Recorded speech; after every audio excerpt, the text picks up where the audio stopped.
Assalamualaikum teman-teman semuanya. Perkenalkan, nama saya Rizky Ahmad Yani dari jurusan Pemanfaatan Sumber Daya Perikanan Fakultas Kelautan dan Perikanan. Salam anak perikanan.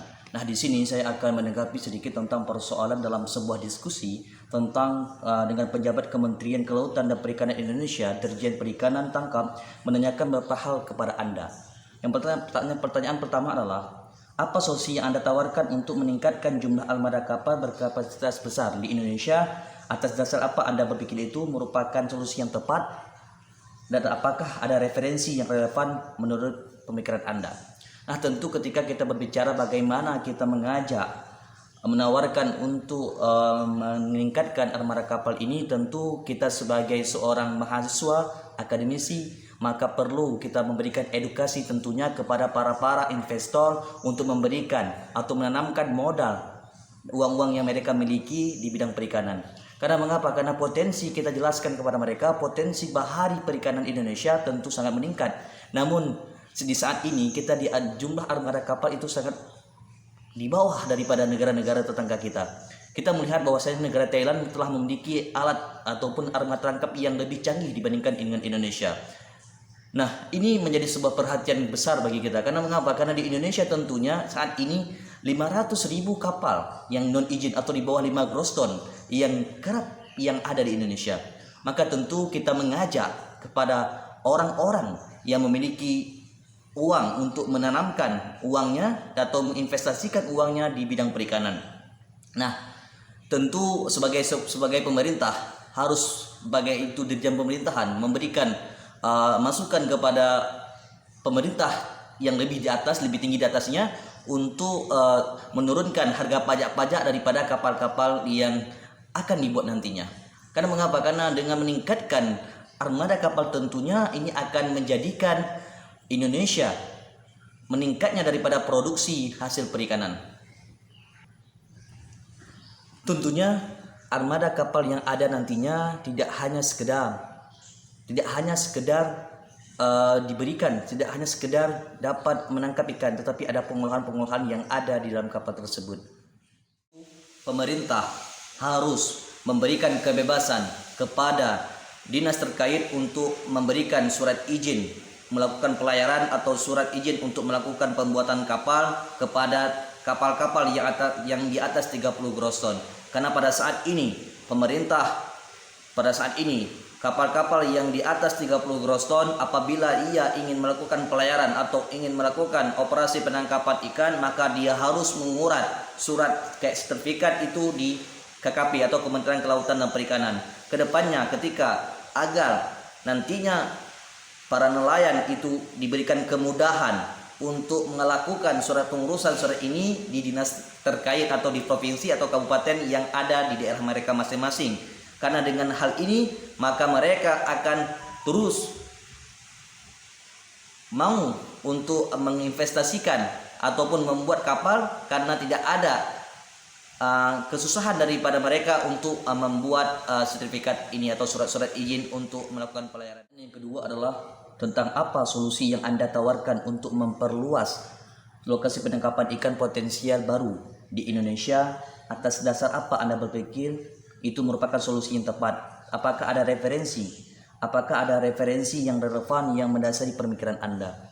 Nah, di sini kita mau melihat bahwasanya ada solusi yang ditawarkan. Bagaimana kita menawarkan untuk meningkatkan potensial daerah lokasi potensial yang baru yang ada di Indonesia. Nah, yang menjadi perhatian tadi di pertanyaan pertama, kita telah membahas bagaimana tentang peningkatan armada kapal. Nah, ketika lokasi itu semakin luas namun armada kapal tidak mencukupi, maka ini sama saja tidak seimbang. Oleh sebab itu, sebelum kita meluaskan lokasi daripada penangkapan ikan, maka kita harus terlebih dahulu menyiapkan armada kapal. Setelah itu baru kita memperluasnya. Karena ketika kita terlebih dahulu memperluasnya namun tidak ada armada kapal yang mendukung untuk melakukan pengoperasian, maka sama saja ini tidak sinkron. Oleh sebab itu, bagaimana kita meningkatkan potensi lokasi yang meluaskan lokasi tersebut dengan cara ketika armada telah ada, maka baru kita memperluasnya.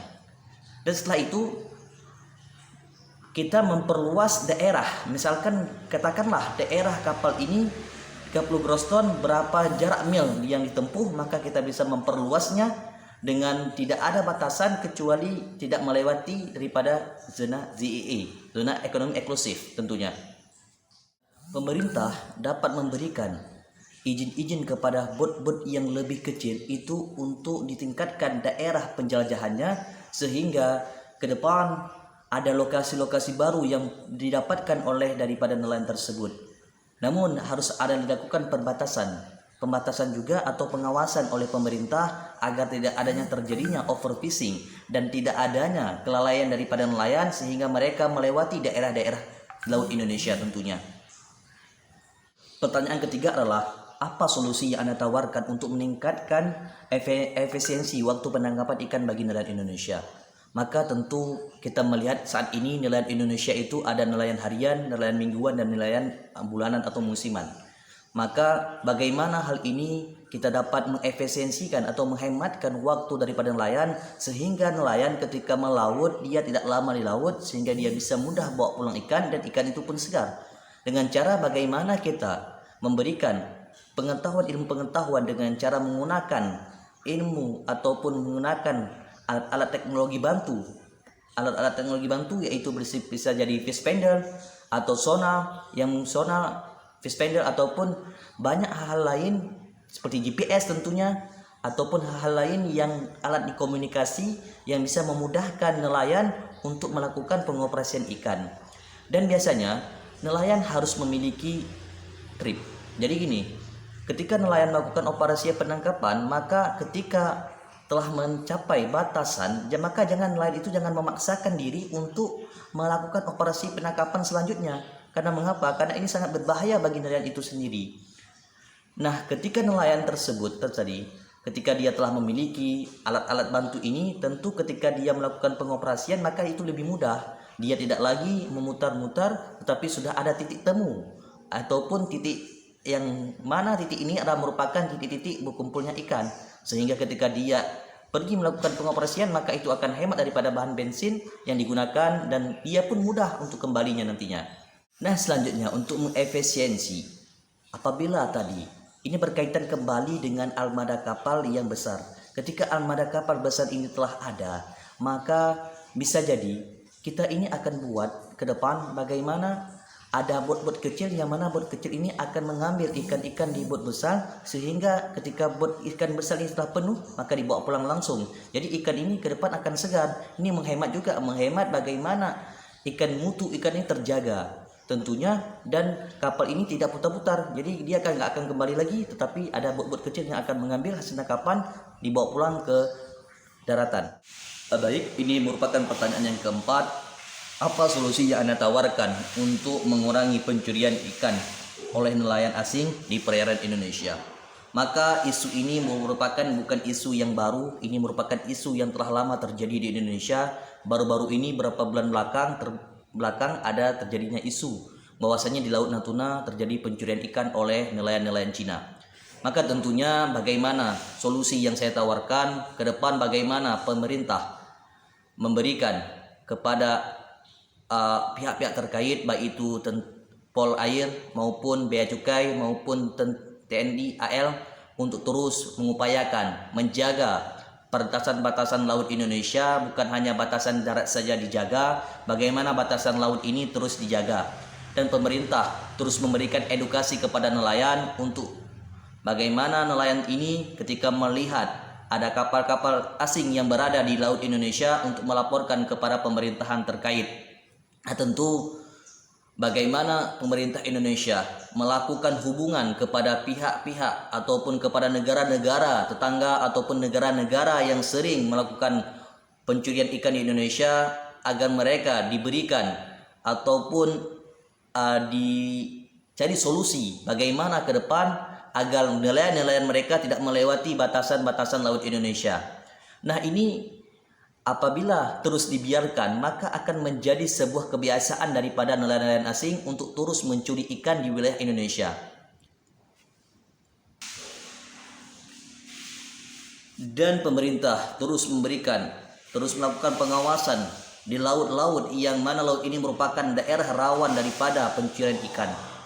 Dan ketika terdapat atau kedapatan daripada orang-orang nelayan itu melakukan operasi pencurian ikan di wilayah Indonesia, maka harus diberikan sanksi yang tegas, baik itu sanksi yang bersifat menjerah mereka ataupun bisa jadi seperti yang dilakukan oleh Ibu Susi dengan peraturan beliau ketika ada kapal-kapal asing yang masuk ke wilayah Indonesia, maka kapal tersebut akan ditenggelamkan atau diledakkan. Maka ini merupakan sebuah kontroversi yang terjadi di Indonesia.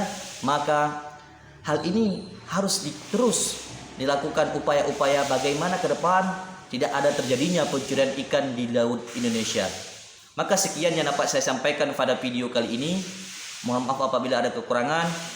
Wassalamualaikum warahmatullahi wabarakatuh. Salam anak perikanan, salam.